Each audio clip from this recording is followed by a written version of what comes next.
Assalamualaikum warahmatullahi wabarakatuh.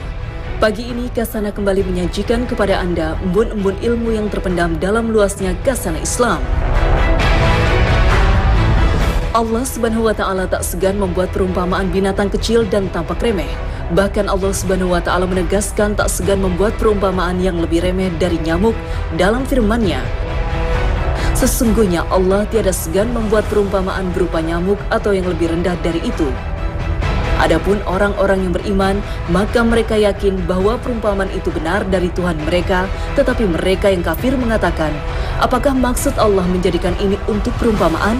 Dengan perumpamaan itu banyak orang yang disesatkan Allah, dan dengan perumpamaan itu pula banyak orang yang diberinya petunjuk, dan tidak ada yang disesatkan Allah kecuali orang-orang yang fasik.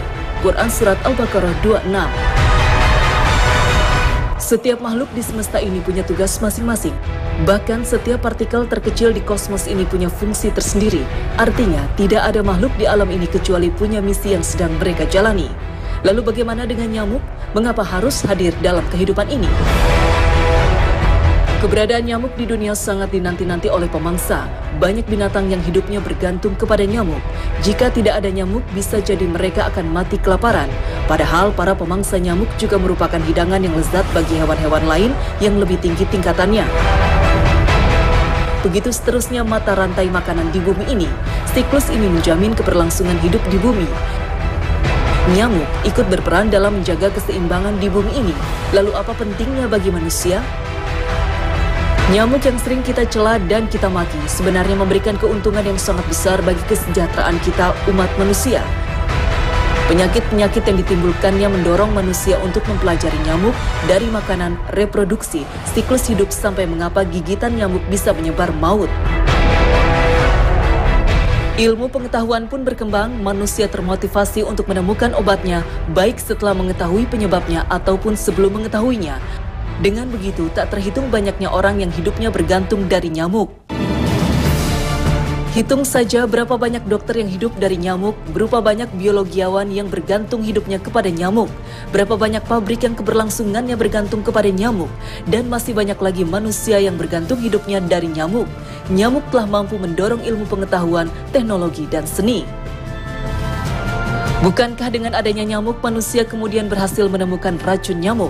Dari yang alami, berupa temuan tumbuhan pengusir nyamuk, sampai ditemukannya senyawa kimia pembunuh nyamuk. Bahkan manusia telah mampu menemukan senjata biologi untuk melawan nyamuk. Pabrik obat nyamuk pun berkembang pesat, dari obat nyamuk bakar sampai elektrik, dari yang baunya kurang sedap sampai yang sangat sedap. Manusia terus mengembangkan obat nyamuk dan pestisida yang aman dan ramah lingkungan. Manusia terus mengembangkan obat penyakit yang disebabkan oleh nyamuk yang lebih manjur dan lebih aman. Temuan demi temuan dipublikasikan. Bahkan temuan-temuan yang lebih spektakuler pasti akan menunggu kita di kemudian hari nanti hingga akhir hayat. Di balik tubuhnya yang mungil dan sederhana, yang luar biasa lagi dari nyamuk adalah rancangan modernis dan minimalis pada tubuh hewan ini. Nyamuk punya kemampuan mengetahui letak-letak pembuluh darah manusia. Nyamuk dibekali semacam alat pendeteksi panas yang bekerja seperti inframerah yang berfungsi memantulkan warna kulit manusia pada kegelapan menjadi warna ungu hingga terlihat olehnya. Mata nyamuk mempunyai sensor yang mengetahui panas dan bau tubuh manusia. Mungkin nyamuk memandang manusia sebagai makhluk primitif yang harus rela memberikan sebagian darahnya untuk kelangsungan hidup mereka. Di balik kesan tidak bersahabat, hewan ini memberikan kita pelajaran dan hikmah. Nyamuk merupakan ahli bedah yang hebat. Manusia baru mengenal teknik pembedahan modern mungkin baru 1 atau 2 abad yang lalu. Sedangkan nyamuk sejak ribuan atau jutaan tahun yang lalu telah mengenal teknik pembedahan modern. Ketika kita merasakan gigitan nyamuk, sebenarnya yang terjadi adalah nyamuk sedang melakukan pembedahan dengan cepat dan akurat. Dimulai dari hinggap ke tubuh kita, dia menempelkan mulutnya yang mirip sedotan disebut juga proboscis.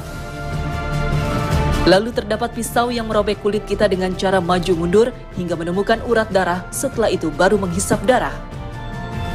Seorang bijaksana pernah berkata bahwa nyamuk betina menghisap darah manusia hanya untuk memperoleh protein, dan darah yang dihisap juga bukan sembarang darah.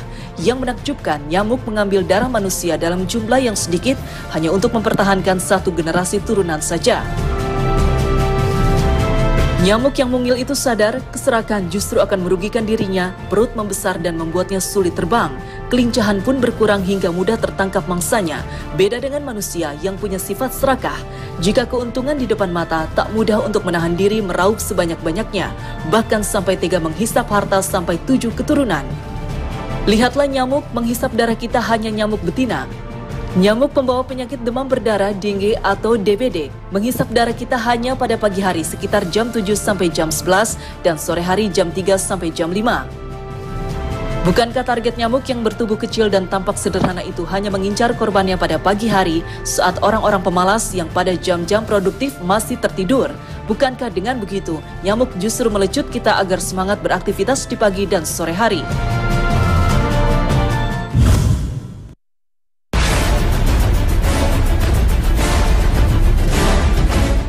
Pemirsa Kasana, setiap muslim pasti tahu bahwa makan daging babi adalah haram.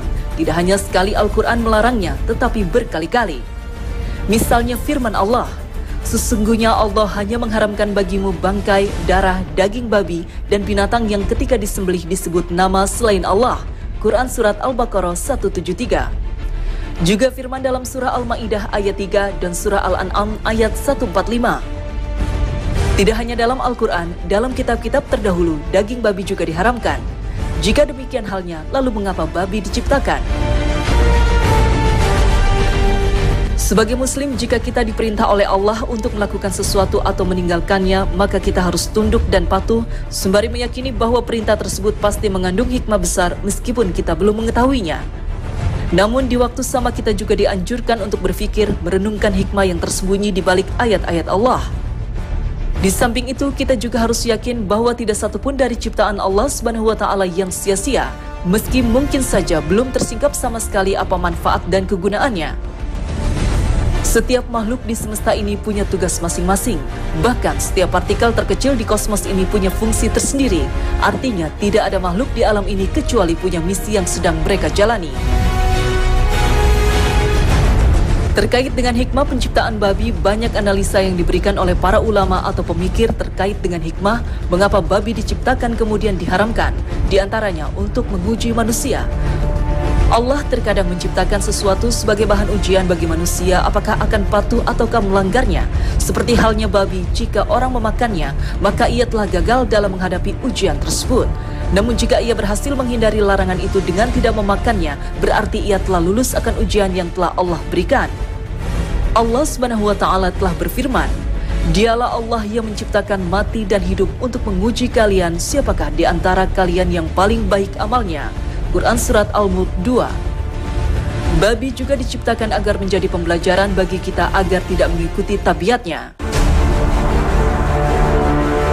Lihatlah cara hidupnya, babi lebih senang berada di lingkungan yang kotor. Tak hanya itu saja, babi juga termasuk hewan pemalas dan jorok. Bahkan saking joroknya, babi bisa memakan kotorannya sendiri. Tak jarang seekor babi akan mengencingi dahulu makanannya sebelum disantap. Menariknya, babi termasuk binatang yang rakus, karena apapun yang ada di depannya akan langsung dilahap, entah itu sampah ataupun kotoran.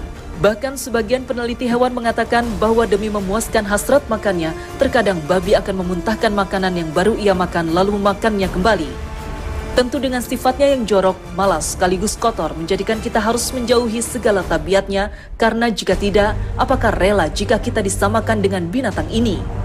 Karena karakter dan perilaku seperti itu, babi juga bisa dianggap sebagai cleaning service gratis yang membersihkan wajah bumi dari pelbagai bentuk kotoran. Oleh karena itu, dengan menyadari fitrah penciptaannya, ia melahap kotorannya sendiri dan kotoran manusia. Andai saja kotorannya yang tercecer itu tidak dilahap kembali, maka siapa lagi yang akan memungutnya? Kotoran, sampah, dan limbah manusia merupakan isu global yang butuh penanganan serius dan belum terpecahkan sampai pada detik ini. Oleh karena itu, puji syukur pada Allah yang membantu kita mengatasi masalah rumit ini. Babi itu tahu diri, bahkan ia ikut sibuk dan turut andil mengentaskan polusi udara oleh yang disebabkan ulah tangan kita sendiri. Dengan demikian, sebenarnya babi bukan ancaman bagi kita. Bahaya yang datang darinya lahir dari ulah tangan-tangan jahil. Seandainya kita tidak menyentuhnya, maka ia pun dengan sendirinya enggan menyakiti kita. Akan tetapi kita bisa sakit karena telah mengabaikan aturan ini. Biarkan dia menjalankan misi kebersihan di muka bumi sesuai fitrahnya. Biarkan hewan-hewan babi itu membantu kita menjaga kebersihan. Dan jangan sekali-kali menyakiti mereka dengan menyembelih dan memakannya.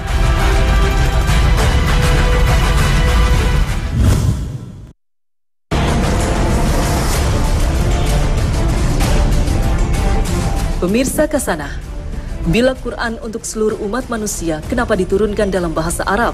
Alasannya pastilah terkait dengan karakteristik Al-Quran itu sendiri, sehingga bahasa lain dianggap tidak layak digunakan oleh Al-Quran. Maka untuk menjawabnya, kita perlu tahu karakteristik Al-Quran. Al-Quran untuk semua manusia. Berbeda dengan kitab suci agama sebelum Islam yang diperuntukkan khusus kepada kalangan terbatas, Al-Quran diperuntukkan untuk seluruh makhluk melata yang bernama manusia, bahkan juga untuk bangsa jin. Maka bahasa yang digunakan Al-Quran haruslah bahasa yang punya posisi strategis, dan bahasa itu adalah bahasa Arab dengan sekian banyak alasannya. Bahasa Arab adalah bahasa tertua di dunia. Sebagian ahli sejarah mengatakan bahwa Nabi Adam alaihissalam dan istrinya Hawa adalah manusia yang pertama kali menggunakan bahasa Arab, sebab mereka diciptakan di dalam surga. Hal ini berdasarkan pada riwayat bahwa manusia penduduk surga adalah bahasa Arab. Ketika Adam alaihissalam menjejakkan kaki pertama kali di permukaan planet bumi, maka bahasa yang dituturkannya pasti bahasa Arab. Kalau kemudian anak-anak Adam berkembang biak dan melahirkan jutaan bahasa yang beragam di muka bumi, semua berasal dari bahasa Arab. Jadi bahasa Arab memang induk dari semua bahasa yang dikenal umat manusia. Wajar pula bila Al-Quran yang diperuntukkan untuk seluruh umat manusia menggunakan bahasa yang menjadi induk semua bahasa umat manusia. Bahasa Arab paling banyak memiliki kosakata sebagai induk dari semua bahasa di dunia dan tetap digunakan umat manusia hingga hari ini. Wajar pula bila bahasa Arab memiliki kosakata dan perbendaharaan yang sangat luas dan banyak. Bahkan para ahli bahasa Arab mengungkapkan bahwa bahasa Arab memiliki kata-kata perpadanan yang paling menakjubkan. Misalnya kata unta dalam bahasa Indonesia hanya ada satu padanan, tapi dalam bahasa Arab memiliki 800 padanan kata, sedangkan kata anjing memiliki sekitar 100 padanan kata. Fenomena seperti ini tidak pernah ada di dalam bahasa lain di dunia ini. Semua itu hanya ada di dalam bahasa Arab, karena faktor usia bahasa Arab yang sangat tua, tetapi tetap masih digunakan sebagai bahasa komunikasi sehari-hari hingga hari ini. Dengan alasan ini, maka wajar pula bila Allah Subhanahu wa Ta'ala memilih bahasa Arab sebagai bahasa yang dipakai sebagai wadah makna Al-Quran. Al-Quran berlaku sepanjang masa. Berbeda dengan kitab suci agama lain yang hanya berlaku untuk masa yang terbatas, Al-Quran sebagai kitab suci diberlakukan untuk masa waktu yang tak terhingga, bahkan sampai datangnya kiamat. Maka bahasa yang digunakan Al-Quran haruslah bahasa yang tetap digunakan oleh umat manusia sepanjang zaman. Kenyataannya, sejarah manusia belum pernah mengenal sebuah bahasa pun yang tetap eksis sepanjang sejarah. Setiap bahasa punya usia, selebihnya hanya tinggal peninggalan sejarah. Bahkan bahasa Inggris sekalipun masih mengalami kesenjangan sejarah. Maksudnya bahasa Inggris yang digunakan pada hari ini jauh berbeda dengan bahasa yang digunakan oleh orang Inggris di abad pertengahan. Kalau Ratu Elizabeth II masuk lorong waktu dan bertemu dengan leluhurnya King Arthur yang hidup di abad pertengahan, tentu mereka tidak bisa berkomunikasi meski sama-sama penguasa Inggris di zamannya. Mengapa? Karena meski namanya masih bahasa Inggris, tapi kenyataannya bahasa keduanya jauh berbeda. Karena setiap bahasa mengalami perkembangan, baik istilah maupun tata bahasanya. Setelah beratus tahun kemudian, bahasa itu sudah jauh mengalami pergeseran yang serius. Yang demikian itu tidak pernah terjadi pada bahasa Arab. Bahasa yang diucapkan oleh Nabi Muhammad SAW sebagai orang Arab yang hidup di abad ke-7 Masehi masih utuh dan sama dengan bahasa yang dipakai oleh Raja Salman, penguasa Saudi Arabia di abad 21 ini. Kalau seandainya sahabat mulia Umar bin Khattab radhiyallahu anhu dipertemukan dengan Raja Salman melalui mesin waktu, keduanya bisa berbincang-bincang dengan leluasa menggunakan bahasa Arab. Dengan kenyataan seperti ini, wajarlah bila Allah Subhanahu wa Ta'ala memilih bahasa Arab sebagai bahasa Al-Quranul Karim yang abadi. Kalau tidak, boleh jadi Al-Quran sudah musnah seiring dengan musnahnya bahasanya. Al-Quran juga mengandung informasi yang padat. Di antara keistimewaan bahasa Arab adalah kemampuannya menampung informasi yang padat di dalam huruf-huruf yang singkat. Sebuah ungkapan yang hanya terdiri dari 2 atau 3 kata dalam bahasa Arab mampu memberikan penjelasan yang sangat luas dan mendalam. Sebuah kemampuan yang tidak pernah ada di dalam bahasa lain. Makanya belum pernah ada terjemahan Al-Quran yang bisa dibuat dengan lebih singkat dari bahasa Arab aslinya. Semua bahasa umat manusia akan bertele-tele dan berpanjang-panjang ketika menguraikan isi kandungan tiap ayat. Sebagai contoh, lafal ain dalam bahasa Arab artinya mata, ternyata juga punya makna lain yang sangat banyak. Seperti berarti manusia, jiwa, hati, mata uang logam, pemimpin, kepala, orang terkemuka, macan, matahari, penduduk suatu negeri, penghuni rumah, sesuatu yang bagus atau indah, keluhuran, kemuliaan, ilmu, spion, kelompok, hadir, tersedia, inti masalah, komandan pasukan, harta, riba, sudut, arah, segi, telaga, pandangan, dan lainnya. Bahasa lain tidak punya makna yang sedemikian padat yang hanya terhimpun dalam satu kata yang terdiri dari 3 huruf. Maka sangatlah wajar bila Allah Subhanahu wa Ta'ala berkenan menjadikan bahasa Arab sebagai bahasa untuk mengungkapkan firman-Nya yang abadi. Karakter lain Al-Quran adalah mudah dibaca dan dihafal. Sesuai dengan fungsi Al-Quran yang salah satunya sebagai pedoman hidup pada semua bidang kehidupan, Al-Quran harus berisi beragam materi dan informasi sesuai dengan beragam disiplin ilmu. Istilah yang digunakan di setiap disiplin ilmu pasti berbeda-beda, dan sangat boleh jadi seorang yang ahli di dalam sebuah disiplin ilmu akan menjadi sangat awam bila mendengar istilah-istilah yang ada di dalam disiplin ilmu lainnya.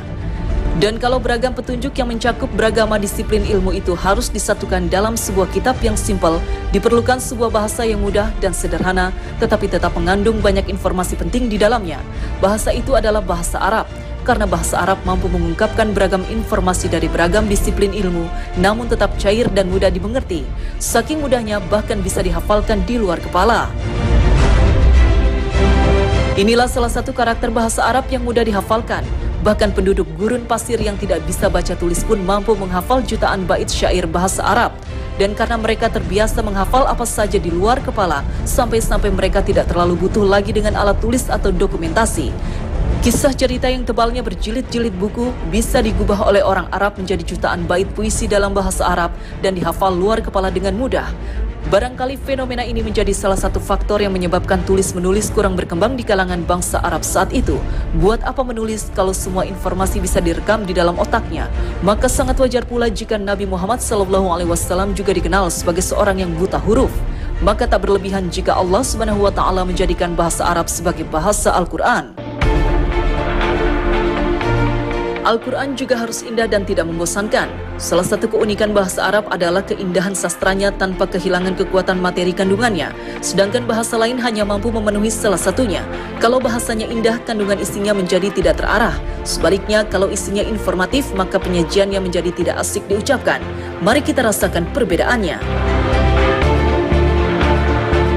Ada sebuah pintu perlintasan kereta api yang modern di Jakarta. Setiap kali ada kereta mau lewat, secara otomatis terdengar rekaman suara yang membacakan peraturan perlintasan kereta. Awalnya masyarakat senang mendengar, tapi ketika setiap hari mendengar suara itu, orang menjadi bosan. Bahkan ada yang malah merasa terganggu dengan rekaman suara itu. Bandingkan dengan bacaan surat Al-Fatihah yang dibaca orang ribuan kali, baik di dalam sholat atau di luar sholat, belum pernah ada orang yang merasa bosan atau terusik ketika diperdengarkan. Bahkan bacaan Al-Quran itu begitu sejuk di hati, indah dan menghanyutkan.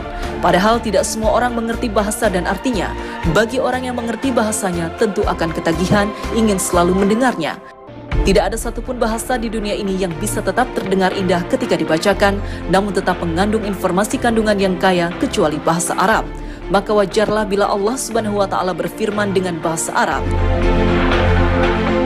Dan jikalau kami jadikan Al-Quran itu suatu bacaan dalam bahasa selain Arab, tentulah mereka mengatakan, mengapa tidak dijelaskan ayat-ayatnya?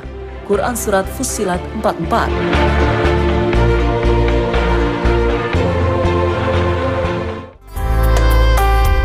Rasulullah SAW pernah melewati seekor unta yang punggungnya menempel dengan perutnya. Artinya, unta itu kelihatan begitu kurus karena tidak terurus. Maka beliau bersabda, "Bertakwalah kalian kepada Allah pada binatang-binatang ternak yang tak bisa berbicara ini.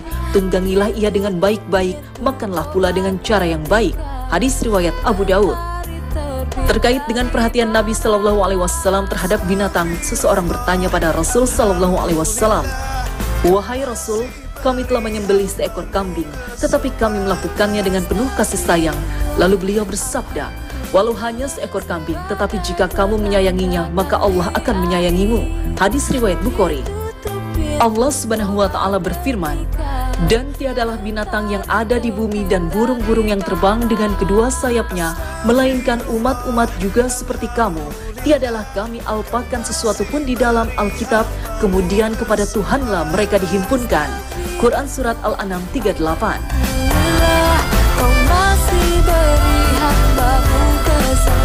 Pemirsa Kasanah, sampai di sini perjumpaan kita. Semoga tayangan ini menginspirasi bagi Anda. Akhir kata, wassalamualaikum warahmatullahi wabarakatuh.